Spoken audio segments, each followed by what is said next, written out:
So what now for interest rates? Is the RBA done with raising rates? And will it start to cut rates later on in 2024? Well, that's what the markets think. The bond market and the futures market predict no more rate increases, and the rates will start to fall by about June of 2024. Now, in contrast, the International Monetary Fund, which has a pretty good record in predicting interest rates, believes that the RBA will have to raise rates at least once again to 4.6% in order to control inflation, and that it won't start to cut rates until at least the end of 2024 and more likely into 2025. Well, who's right? Well, I think the IMF is right. I think that the markets are underestimating how difficult it'll be to control inflation in Australia and how far the RBA is behind the curve. But let's look into it.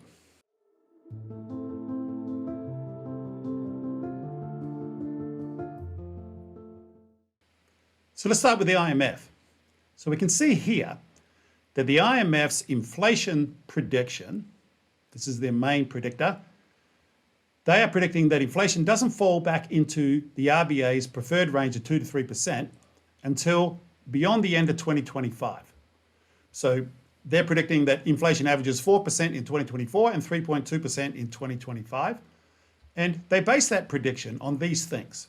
The very strong immigration into Australia, which is going to affect housing in particular, and housing is a big part of the consumer price index.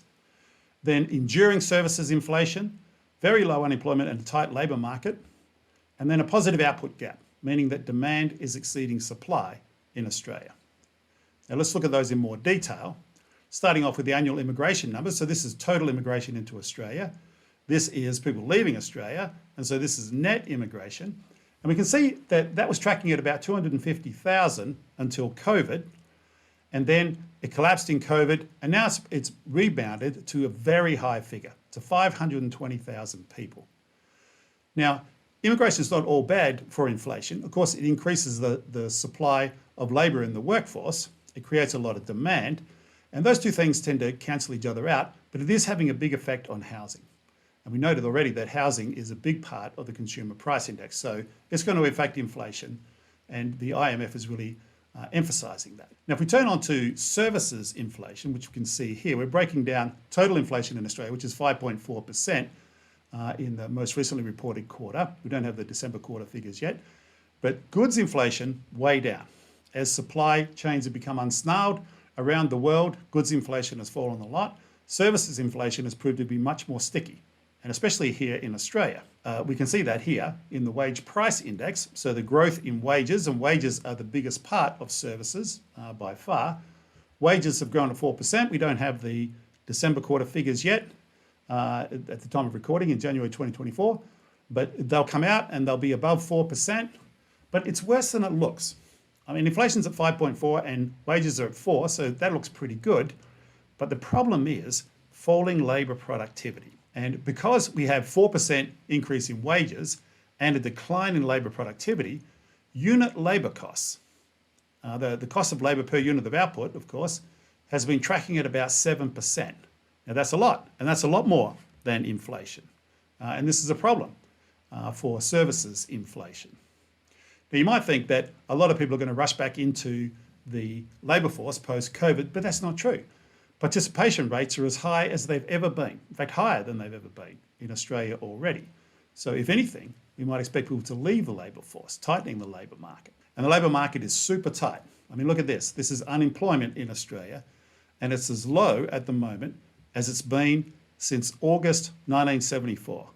I was in primary school then, so you can tell that that was a long time ago, 50 years ago. Since we've had unemployment as low as it is at the moment, historically low unemployment. So the IMF is stacking up these things. Very high immigration and its effect on housing prices and housing rents. And then the persistence in services inflation, which is around the world, that's happening, but it's especially bad in Australia. And then very tight labour market, which is not easing up. And there's aspects of the way that wages are set in Australia with the minimum wage and with employment bargaining agreements, which means that wages can have a lot of momentum in Australia. And then finally, the output gap being positive. The demand is exceeding supply in the economy. You know, I'm persuaded by these things. The IMF, I think, has made a good case for why the RBA is going to be really challenged in controlling inflation. And we could expect, or we should expect, that they'll have to raise interest rates once more. That's really right on the cards, and that they won't be able to cut interest rates until the end of the year. But the markets think differently, and it's not a great idea to bet against the markets because the collective wisdom of the markets is usually right. So let's look into the markets. Let's look into the bond market and the futures market and see what they're predicting and why and what that means. But just before we do that, let me just tell you something about my investments course, which is coming up. So here it is. It's my Finance Education for Investors course. It runs on 10 Thursday evenings through May and June and into July. And you can attend the live classes online or you can watch them on demand. So they're fully available on demand if you can't make the live classes.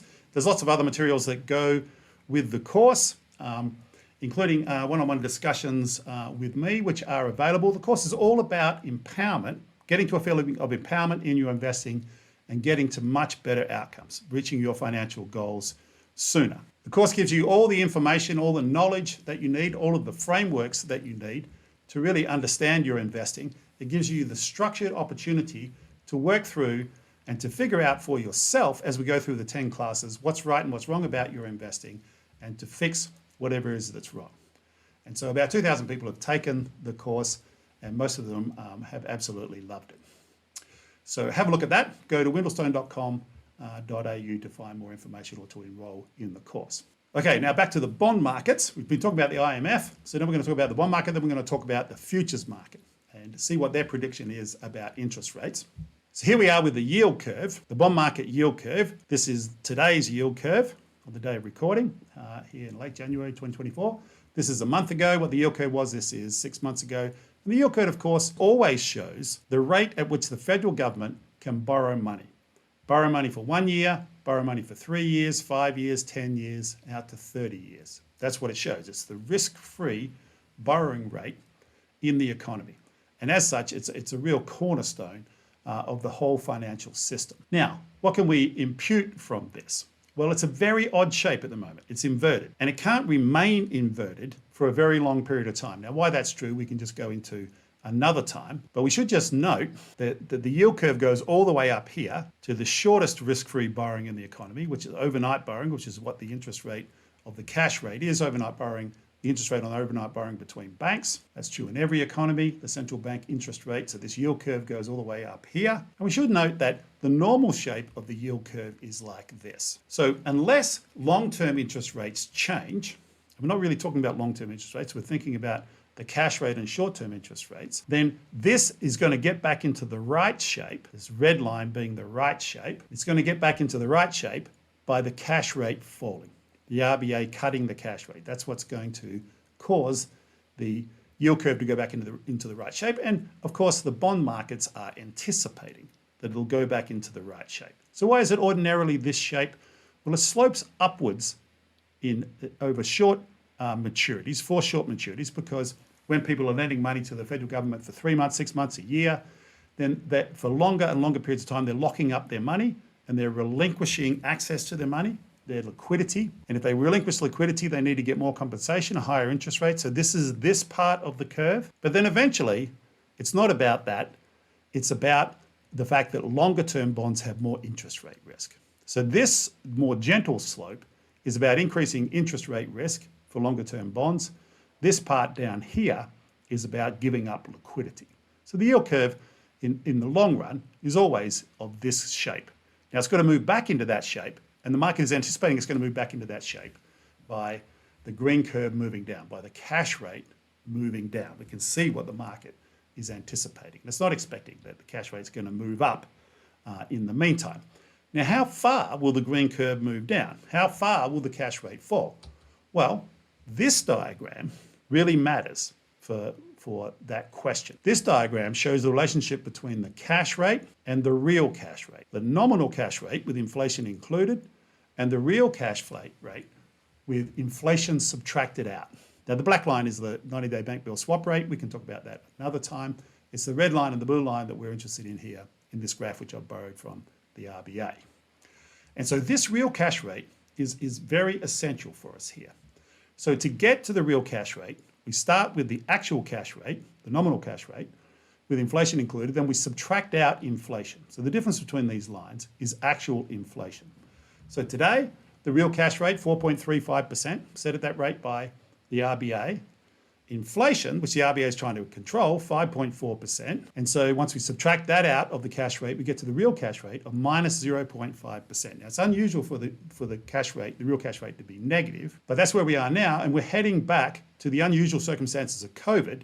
And where we get back to is of critical importance. I'm going to talk about this a lot in future videos, but for now, let's just notice that before COVID-19, the real cash rate was about zero. So to get to the cash rate, you'd start with inflation and you'd add zero for the real cash rate, and you'd have the cash rate. Because back here, before the GFC, the real cash rate averaged more like 2%, or a bit more than 2%. So to get to the cash rate, you would start with inflation and then you'd add 2% to get to the cash rate. Whereas in here, you're starting with inflation and adding nothing to get to the cash rate. So it really matters whether we go back post-COVID to here, to this regime, the pre-COVID regime, or to here, this pre-GFC regime. Now, people have different views about which of these is going to prevail. I think we're going to go back to this, but plenty of people think, for reasons we can talk about in another video, that we're going to go back to this. And let me just note before we go on, the crucial importance of this for property investors.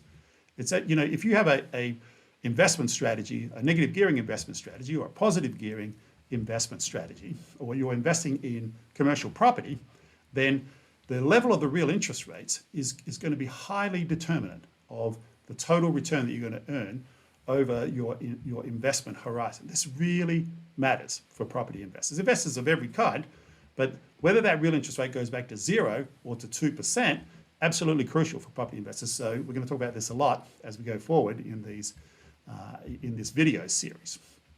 But for now, let's just get back to what that real interest rate and where it goes back to means for where the cash rate goes to. So here we are. Let's say it goes back to 0.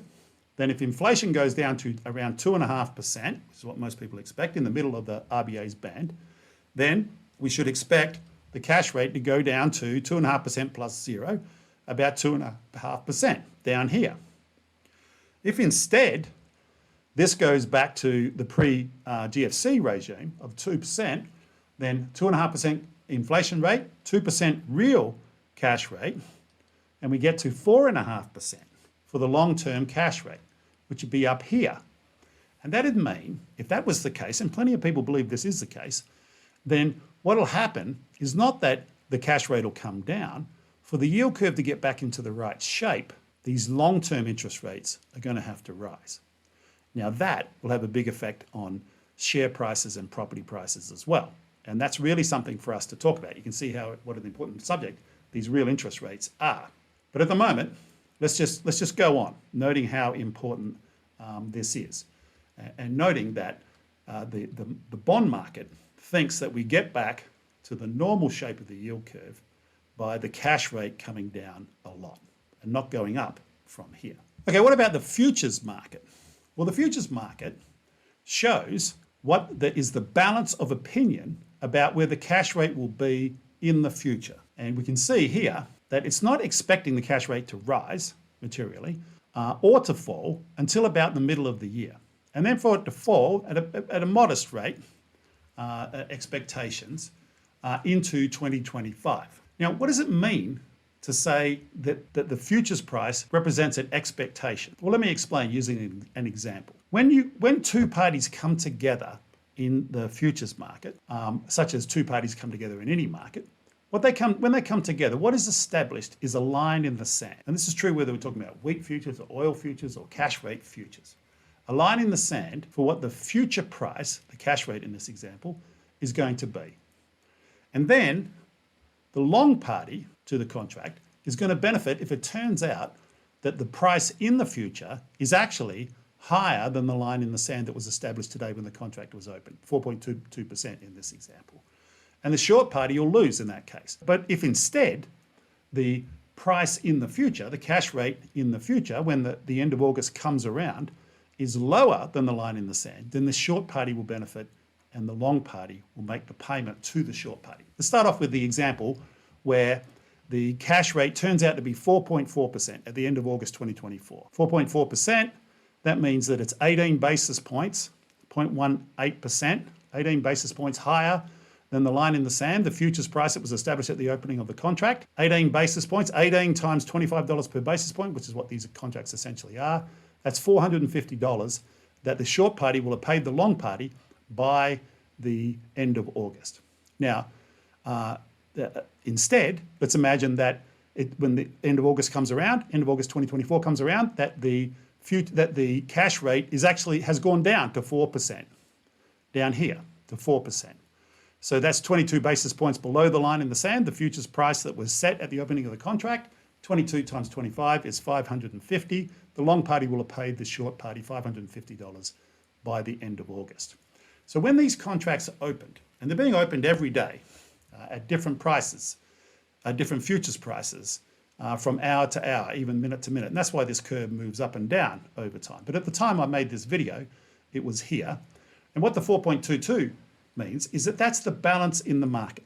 That's the balance of opinions in the market about where the cash rate is going to be. So that's why it represents a prediction. And we can use the curve in this way and as prediction going forward through 2024 into 2025 about where the market thinks, the balance of opinions about where the cash rate is going to be. And it tells us that the futures market doesn't think that the cash rate is going up and that it will start to go down by the middle of the year.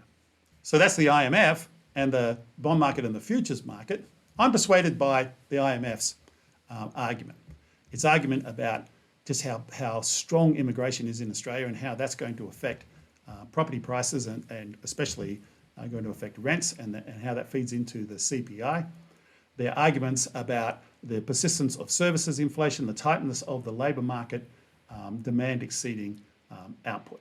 And I thought for some time that the RBA is behind the curve and that inflation pressures are larger than the markets think. Now, as I said before, it's not a good idea to bet against the markets, and I am saying that.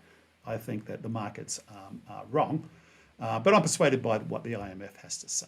So I think there's a good chance interest rates do go up, not necessarily, but there's a good chance that they go up by one notch, possibly more, but by one notch to 4.6%, and that there's no cut in interest rates until at least the end of 2024.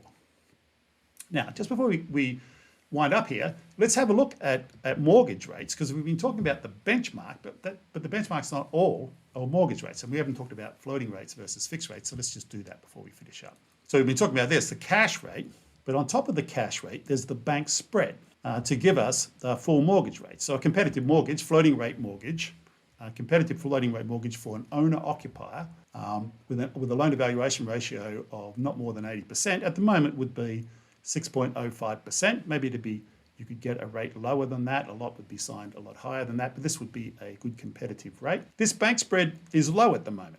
Ordinarily, this would be over 200 basis points, but there's been a lot of competition between banks and non-banks for lending. So this is a very healthy thing for consumers. Now, if we were to look at fixed rates, the benchmark for fixed rates is not the cash rate, it's the 3-year swap rate. I know I haven't described what the swap rate is, and I'll do that in future videos. But on top of that, you have the bank spread, and this is ordinarily about 200 basis points for fixed rate mortgages. But at the moment, there's just a lack of competition in fixed rate mortgages, and not a lot of these are being signed at the moment. So 6.1%, that's what we might expect for a competitive 3-year fixed rate mortgage for an owner-occupier with a principal and interest mortgage with a loan-to-valuation ratio of not more than 80%. These are very close to each other. Which one would you prefer? Well, if it was 6 months ago, I would have preferred this. And in fact, 6 months ago, I did take out a mortgage for an investment property for 3 years at a fixed rate mortgage instead of a floating rate mortgage, because at that time, I thought that inflation would be harder to control